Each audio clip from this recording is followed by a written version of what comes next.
Hi, I'm Ellie and welcome. This morning I'd like to read you a story that I wrote, and it's dedicated to all the children in New York, and it's called Charlie's Tour. It was copyrighted 2020, Ellie Kelly, Bunny Zerner. And now I'll read you the story.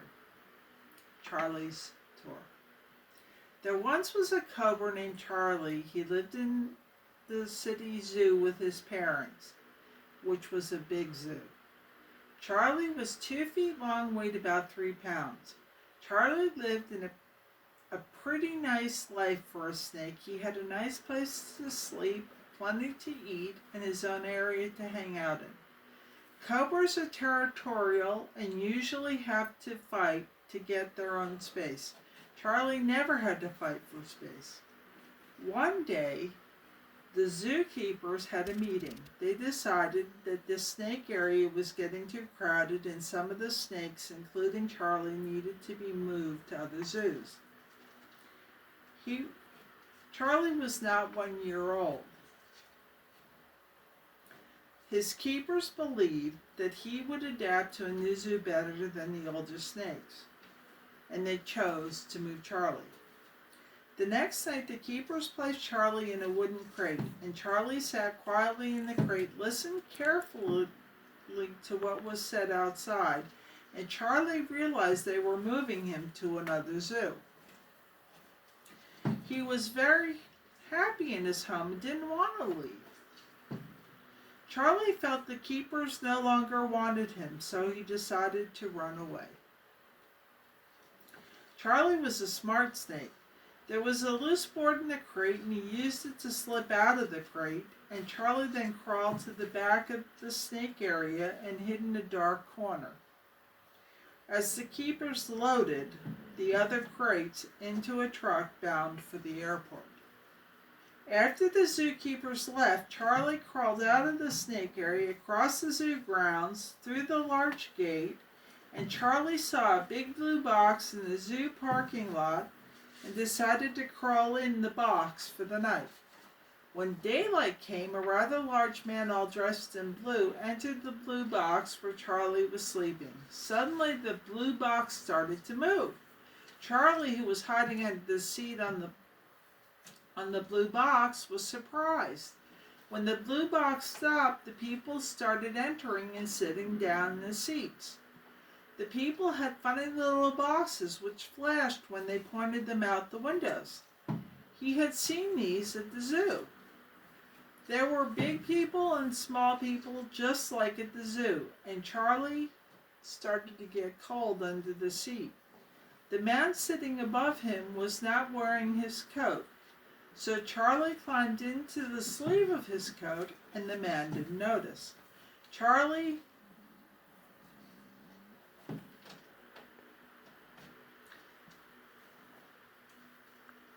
looked up, and the blue box started to move again. And the man in the blue started talking to the crowd of people in the seats. The blue box stopped. He said, "If you look to the left, you will see the art museum. Now it's time to get off the bus," and from this Charlie learned that this big blue box was called the bus. The bus stopped moving and the people got out, including the man with his coat, Charlie in it. Charlie stayed quiet as the man climbed up lots of steps, followed by many of the people from the bus. They entered the large building. Charlie peeked out from the coat sleeve and saw that all of the people from the bus were staring at the walls. On the walls were little and big square shapes that were pretty. Everyone was looking at them, including the man with the coat. After an hour, the man with the coat asked the man in blue, "Driver, is it time to leave?"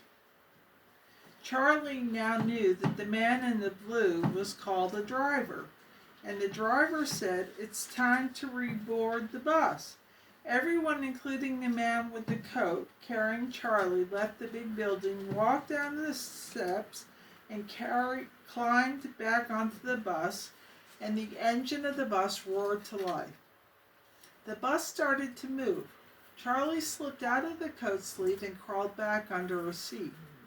Above Charlie was a child named Mildred. Mildred dropped her lollipop under the seat. Charlie had seen the child licking the lollipop and decided to give it a try, and the lollipop was sweet and tasted funny. Just as Charlie looked up, Mildred looked down at Charlie and her lollipop. "Mummy," she cried, "there's a brown snake under the seat licking my lolly." "Mildred, there are no snakes on this bus," said her mother. "Please, have a look, Mummy," said Mildred. "If you insist," said her mother, and she looked under her seat. "Mildred, you have quite an imagination. All that is under the seat is your lolly." Charlie had made a fast getaway to another seat into a large woman's handbag. Charlie was peeking out when the driver cried, "To the right is where the most talented musicians play," and the bus moved on. Charlie did not peek out of the woman's handbag again because he was too afraid of being noticed. The lady's handbag was on the floor of the bus next to her, and Charlie slithered out of the handbag to the back seats.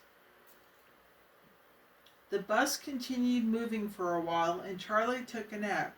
The driver said, "Everyone, look at the large billboard ahead. It changes every few minutes." This woke Charlie up, but he fell back asleep under the seat. And after his nap, Charlie heard the driver say they were going to drive past the theater with the most famous dancers and the most famous ice rink. Charlie wondered what a dancer or ice rink was. He could not see either the dancers or a rink from under the seat. And the big bus kept moving on. The driver then announced, "This is the most famous department store in the city. They have a parade with large balloons each year at Thanksgiving and Santa Claus. We'll stop here so you can go shopping." The lady sitting at the next seat over from where Charlie was now had her very lovely hat with flowers sitting on her seat. Charlie wanted to go and see what shopping was, so he slithered onto the seat, wrapped himself around the flowers on her hat, and the lady put on her hat, with Charlie on it, but not noticing Charlie, and left the bus. She entered the store and got many compliments about her charming hat, and Charlie, on the other hand, couldn't believe all the things he saw. He didn't know what things were, he was just amazed. A lady who was working in the store sprayed from a bottle on the lady with the hat.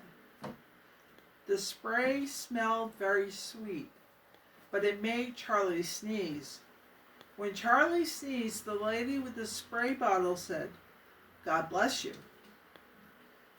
And the lady with the hat asked, "Did I sneeze?" Then the lady with the hat, with Charlie still on it, returned to the bus, and she took her hat and put it on the seat next to her. As she glanced out the window, Charlie slid off the hat and under her seat. The driver returned and asked, "Is everyone here?" And after a pause, he said, "Good, let's continue the tour." And Charlie thought to himself, this is the tour. The driver started talking again. "Now if you look to the right, if you look to the left," and Charlie, who wasn't listening, crawled into a large backpack belonging to a man with a long beard and a rather colorful clothes. Still unnoticed, Charlie climbed into this backpack when the bus stopped, and again the driver talked about lunch and about a market. that was not only good for shopping, but a great place to buy lunch. And Charlie did not have time to get out of the backpack, so he rode in it, shopping for lunch with its owner. The colorful man picked up his bag, climbed off the bus, and headed for the market. Charlie peeked out of the backpack and saw lots of good things to eat. And the man stopped at a vendor and bought several beautiful apples, and then he stopped at a different vendor and bought a roast beef sandwich. The man threw the apples and the sandwich into his backpack. Now, it had been a long time since feeding time at the zoo, and Charlie was very hungry. First, he took a bite of an apple, and it tasted pretty good. Then Charlie had a bite of the roast beef. It tasted great. So Charlie ate most of the sandwich. After buying the sandwich, that man went back to the bus, but he was not very hungry, so he threw his backpack on the floor of the bus. And Charlie, who had eaten the wonderful lunch, slipped out of the backpack and napped under another seat. When Charlie woke up, the driver was talking about a financial seat of the city. And the driver was talking about a wall in the street, but Charlie didn't see any wall from where he was sitting. And then they drove through a park. The driver said, "The bus will stop here. We will get on a boat, go to an island, then walk to the statue." Charlie then climbed into a young woman's bag. Everyone got off the bus and climbed aboard the boat and started for the island. The driver said this island was in service from 1892 until 1954.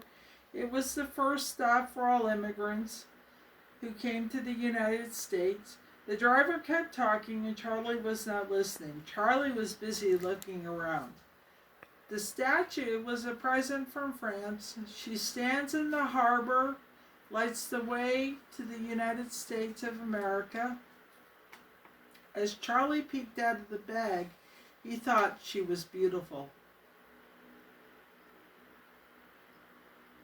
The boat stopped, and everyone got out of the boat, including the young woman who still did not notice she had Charlie in her bag. They walked up to the statue of the lady and went in, and the driver said, "Let's climb the stairs." And Charlie peeked out of the bag, but nobody noticed. The view took his breath away. It made Charlie dizzy, so he went back into the bag. It was not long before they were all back on the bus. The boat had made him seasick, and the young woman hung her purse on the back seat in front of her. The bus started moving again, and it had started raining just as they had come back from the boat. And the man in the third seat from the front hadn't quite closed his umbrella yet. Charlie, still sick, crawled inside the half-opened umbrella to rest, and when the bus started, the man closed his umbrella. As the umbrella closed, Charlie quickly straightened himself up, tail to head, facing up. He was stuck inside it, and the bus ride seemed so long inside that umbrella. Finally, the bus stopped, and the driver said, "This is the best place for dinner. Here are the best Asian restaurants to eat at," and everyone got off the bus. The man in the third seat took his umbrella with him to go eat, and Charlie, still stuck inside, went with him. The man used the umbrella as a walking stick. Each time the man tapped the umbrella on the sidewalk, it sent shivers up Charlie's spine. Charlie, who had finally recovered from his seasickness, was now dealing with being banged on the sidewalk. He just clenched his fangs and tried to relax. Then the banging stopped, and the man entered a restaurant and sat down. Charlie peeked out to see where he was, and when he did this, the umbrella popped open, freeing Charlie. Charlie climbed under a table. He did not know where he was, but it sure smelled good. And the man noticed that his umbrella had popped open, reached down, closed it, and hung it on the back of a chair next to him. When the man with the umbrella got up and left, Charlie got worried. How am I going to get back to the bus? Just then Charlie spotted the same woman with the large handbag that he had hidden in earlier that day. She was sitting 2 tables down from where he was. Charlie quickly crawled from table to table to reach her. Finally, he was under her table. She forgot to close her handbag. Charlie slipped in just as she was leaving. She got up and went out the door of the Chinese restaurant, and she opened her umbrella. It was raining. When she got back to the bus, the woman shortly fell asleep, and Charlie climbed out of her handbag and went back under her seat. It was a long ride, and the driver said, "To the left is the largest library in this city. The lions out on the front steps are beautiful." It was getting dark outside, and Charlie remembered the lions at the zoo roaring. Charlie then slithered across the aisle where 2 women dressed completely in black from head to toe were. These 2 sisters had come from London to see the city sights. Once inside the sister's bag, he curled up and took a nap in a blanket that was there. Charlie woke up when he heard a man of the driver say, "This is one of the most beautiful cathedrals in the city." And the sisters were especially interested in this stop. Sister Mary grabbed her bag with Charlie inside and got off the bus with Sister Elizabeth, and the sisters headed for the cathedral. They were going to give Father John a blanket that the sisters at the convent had crocheted for him. He had been ill. They made the blanket for him as a gesture of goodwill. Sister Mary opened the bag and pulled out the blanket, but not Charlie, who was still hiding inside. She forgot to zip up the bag and looped the strap around her arm and said, "Bless you" to Father John, and they went back to the bus. Once they were on the bus, Sister Mary put the black bag on the floor of the bus and Charlie inside, and that is where he stayed. He missed the soft blanket, but was warm in the bag. And then Charlie was awakened when he heard the driver say, "Next we will pass by the beautiful art museum that we had been at earlier, and return to the largest park in the city where we started the tour. Thank you for all of your kind attention. Have a safe trip back to England." The sisters got off the bus and went over to a park bench and placed their bag on the ground. Sister Mary waited for Sister Elizabeth to make a call on her phone, and Charlie peeked out of the bag. To his surprise, he saw the gate that he had crawled out through the night before. And while the sisters were talking about the day, he crawled out of the bag toward the gate. He was back at the zoo.